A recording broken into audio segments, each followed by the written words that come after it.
O GE destacou nessa segunda-feira que Pedro é o artilheiro do Brasil em 2024 com 17 gols marcados. O segundo artilheiro do Flamengo, Cebolinha, foi às redes 5 vezes.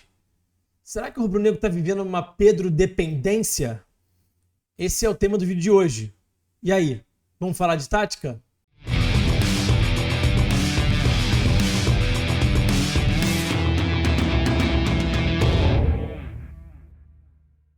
Antes da gente prosseguir com esse vídeo, eu quero fazer aquele pedido clássico do like. Deixa o like aí agora, não se esqueça de deixar o like.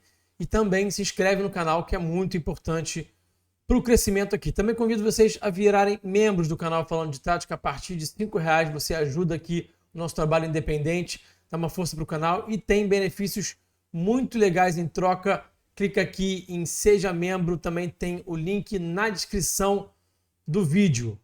Bom, é claro que é sempre ótimo para uma equipe que o seu centroavante esteja fazendo muitos gols. Então não dá para reclamar do fato do Pedro ser o artilheiro do Brasil até agora e tá fazendo gol aí a rodo. Não tem como achar isso ruim. Isso é óbvio.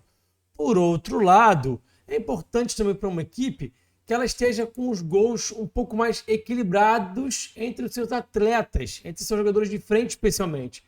Há um desequilíbrio um pouco grande demais no Flamengo nessa temporada. Olha só para esses dados aqui. Primeiro eu vou botar aqui na tela os números aqui de gols do Flamengo em 2024, os artilheiros do Flamengo em 2024. Então olha só. A gente está vendo aqui que em 2024 o Pedro tem 19 gols, aqui está considerando os gols também lá na Flórida, lá nos amistosos, lá em Orlando, né?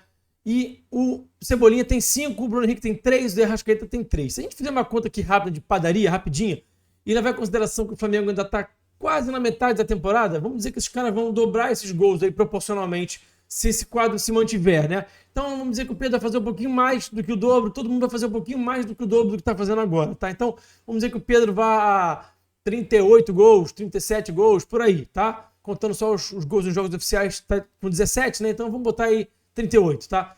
O Cebolinha, se dobrar, vai a 10, 12, vamos dizer. O Arrascaeta vai a 6, 7, 8, mais ou menos. O Bruno Henrique é a mesma coisa. A distância está muito grande. Se a gente for olhar para outros anos que o Flamengo foi campeão, olha só os números. Em 2019, o Gabriel fez 43 gols, o Bruno Henrique fez 35, o Arrascaeta fez 18. Você tem aí 3 caras quase que acima de 20 gols, né? O Arrascaeta quase batendo 20 gols e 2 caras, um com 43, outro com 35. Você ainda tem o Vitinho com 9, o Ribeiro com 6. Vamos agora para os números de 2020. Em 2020, o Flamengo teve o Gabriel também como artilheiro com 26 gols, o Pedro teve 23 e o Bruno Henrique 20. 3 caras acima dos 20, ainda tem o Arrascaeta com 11, o Everton Ribeiro com 10. Então, bem distribuído, né?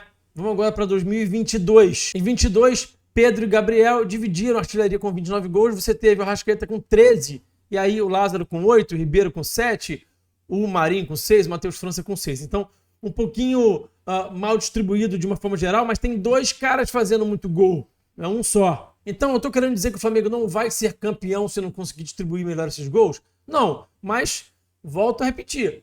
É importante que os gols estejam um pouquinho mais bem distribuídos. E aí, eu vou já trazer uma solução, não vou trazer só o problema não vou dar uma de chato. Que solução seria essa, né? Seria o Pedro jogar um pouquinho mais fora da área, eu não digo distante do gol não, vou mostrar para vocês aqui nas imagens e vou explicar direitinho. Então, assim, é importante que o Pedro venha baixar um pouquinho mais em apoio, participar um pouquinho mais do jogo, para gerar espaço até para ele mesmo algumas vezes, tá? E também para os próprios companheiros, para que talvez o Flamengo tenha dinâmicas diferentes de entrada em último terço e consiga potencializar também outros atacantes, outros meio-campistas, para que eles também possam fazer mais gols e o Flamengo se torne um time mais difícil de ser marcado. A boa notícia é que semana passada o Flamengo fez 4 gols do Bolívar e os 4 gols foram marcados por 4 atletas diferentes. Teve gol do Cebolinha, teve gol do Gerson, teve gol do Ayrton Lucas. Inclusive falando sobre o Gerson, né? Ele que vai jogar agora mais avançado, mais como um ponta ali, ponta construtor, um ponta meia. Ele vai precisar fazer mais gol. Os pontos precisam entregar mais gol no final do ano, tá? São atacantes. Então vamos falar um pouquinho mais sobre essa questão do Pedro baixar em apoio, baixar de costas no pivô. Tem alguns tipos diferentes de situações aqui para mostrar para vocês e como é que ele pode gerar espaço para ele e também para os companheiros e potencializar o ataque do Flamengo de uma forma geral, inclusive já pensando no jogo de amanhã contra o Amazonas, porque isso aqui que eu vou mostrar é muito importante para quando uma equipe enfrenta um adversário que está com as linhas muito baixas, que está com linha de 5, que está ali, linha baixa, se defendendo ali perto da própria baliza. Então, vamos lá para a análise, vamos para as imagens agora. Primeiro vamos ver aqui então situações em que ele vai baixar em apoio e vai gerar espaço para ele mesmo. Sim, baixar em apoio não significa só gerar espaço para os outros, marcar menos gols, estar longe do gol, né? Tirar o Pedro da situação de estar finalizando. Então olha só, ele está aqui, bem aqui, ó, destacado, né? Vai vir baixar em apoio aqui, tá de costas, vai receber essa bola, vai fazer o passe aqui para o Luiz Araújo e a bola vai voltar para ele. O Arrasca deu um tapinha aqui para ele e ele vai finalizar para o gol. Quase faz um gol. Então, gerou espaço para ele mesmo. Outra situação que ele vai gerar espaço para ele mesmo, aqui, semana passada, jogo contra o Bolívar, vai receber essa bola aqui do Ayrton Lucas, baixou em apoio e ele dá essa bola de primeira. E aí tem a importância também do Pedro estar presente no jogo, baixando em apoio, para ele poder participar mais do jogo. O Pedro é muito técnico. Ele precisa tocar mais na bola, porque um cara com esse nível técnico que ele tem, ele sempre vai contribuir com esse tipo de jogada aqui. Ele tem muita capacidade de dar esse tapa de primeira aqui. Olha só o espaço que ele gerou, olha a situação que ele gerou. A partir desse movimento, ele baixar em apoio e tocar de primeiro espaço. E o Pedro gerou foi ele mesmo. Então é importante que ele baixe para participar mais, para atrair zagueiros, para gerar espaços, inclusive quando o Flamengo estiver enfrentando times com linhas baixas, times que estejam defendendo ali muito próximo da própria baliza, ali dentro da sua própria área, tá? Bom, vamos ver aqui agora situações em que ele vai gerar espaço para os companheiros. E, de novo, ele não está longe do gol. Ele está ali perto do gol, mas usar o Pedro em apoio, usar esse pivô do Pedro, pode gerar situações como essa aqui, ó, tá? Do Arrasca pro Cebola, do Cebola pro Pedro, ele dá de primeira e o Cebola fica nessa situação aqui de frente pro gol, acabou não conseguindo finalizar bem, mas foi um quase gol, duelo contra o Fluminense. Então, ele não precisou nem ficar tão longe assim da área. O Flamengo só usou esse jogo do pivô dele e gerou uma situação de gol para um outro companheiro, tentando potencializar um outro companheiro, no caso do Cebolinha, para que outros companheiros possam marcar gols também. Agora ele vai estar um pouquinho mais longe do gol e vai tabelar com o Igor Jesus, aqui ó. Então o Igor Jesus vai fazer o passe aqui para ele, ele vai fazer um domínio, a bola vai escapar um pouquinho, mas ele vai conseguir fazer com que a bola chegue no companheiro. O Igor Jesus vai finalizar de média distância aqui e vai quase fazer um belo gol. Então, de novo, baixou um pouquinho apoio, tabelou com o meio-campista, esse meio-campista teve a oportunidade de avançar e finalizar, tá? Agora, jogo contra o Palestino, tá? Esse apoio aqui em força, que eu gosto muito de ver o Pedro fazer isso aqui e gostaria de ver o Pedro fazer isso mais vezes. O Pedro que é um atleta forte, tem porte físico para aguentar esse tipo de duelo e muitas vezes acaba fugindo, não se sente muito confortável, precisa ser estimulado pela comissão técnica a fazer mais vezes por conta do porte físico. Ele sustenta esse duelo, ele aguenta, olha só ele aqui aguentando um duelo muito forte, se impôs fisicamente, conseguiu dar o tapa aqui para o Araújo, lá no jogo contra o Palestino, tá? Quase que saiu o gol do Flamengo, porque essa bola bateu na trave, tá?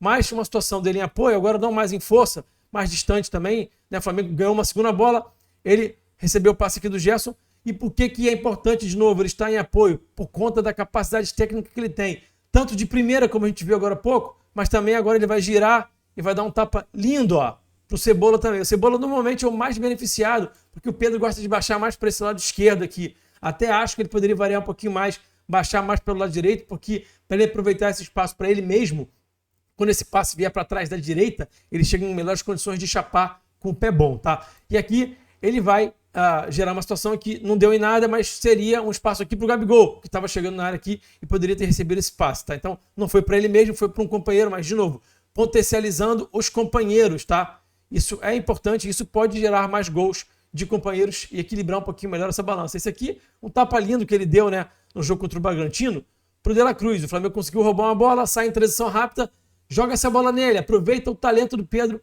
faz ele tocar na bola e ele dá esse tapa aqui de primeira. De La Cruz, a gente já sabe o resto dessa jogada, eu não vou nem mostrar o resto pra gente não ficar triste aqui. O De La Cruz perde esse gol, chutou essa bola no travessão, poderia ter sido gol até da vitória do Flamengo se o nosso querido Nico tivesse convertido essa chance, mas tudo bem.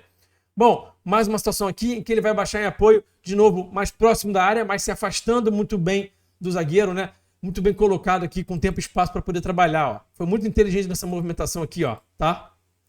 Se movimentou. E olha só esse tapa que ele vai dar para o Cebola aqui, cara. Então, é o que eu falo sempre. Ele tem muita técnica para fazer isso aqui, tá? O Flamengo tem que se beneficiar da técnica desse jogador, porque ele tem muita capacidade de dar bons passes, de criar jogadas especiais, como um jogador talentoso e criativo que ele é. Respondendo a pergunta que eu fiz no início do vídeo, sim, acho que o Flamengo está vivendo uma Pedro dependência e acho que dá para equilibrar um pouquinho melhor essa balança sem tirar o Pedro de longe do gol, sem fazer com que ele marque menos gols, apenas potencializando as entradas em último terço e tornando o Flamengo um time mais ofensivo, com maior capacidade de machucar os adversários com jogadores diferentes para além do Pedro. E você, o que é que você acha? Quero ler aqui nos comentários. Você acha que o Flamengo vive uma Pedro dependência? Imagina se o Pedro se lesiona, por exemplo, fica fora de uma partida importante. Será que é uma dor de cabeça muito grande? O que você acha? Você acha que o Flamengo precisa mudar um pouquinho essa situação? Rafa, tu tá sendo chato pra caramba, não reclama, a gente tem um artilheiro aí e vamos nessa. Pode comentar também com respeito, né? Não precisa exagerar na corneta. E essa é a sugestão que eu dei. Vocês acham legal? O Pedro baixar um pouquinho mais em apoio? Concordam comigo em relação a isso? Comenta aqui também, beleza? Bom, pessoal, esse vídeo foi um oferecimento do combo de cursos do LabFoot, explorando o jogo, edição de vídeo e minha primeira renda com futebol. Para você que pensa em trabalhar no ramo do futebol, eu indico esse combo aí, porque com o curso Explorando o Jogo você vai aprender a analisar jogadores, partidas, times. Com o curso Edição de Vídeo você vai aprender a editar vídeos, tornar esse material interessante, atrativo, através de edições dinâmicas que vão chamar a atenção de quem vai consumir o seu conteúdo.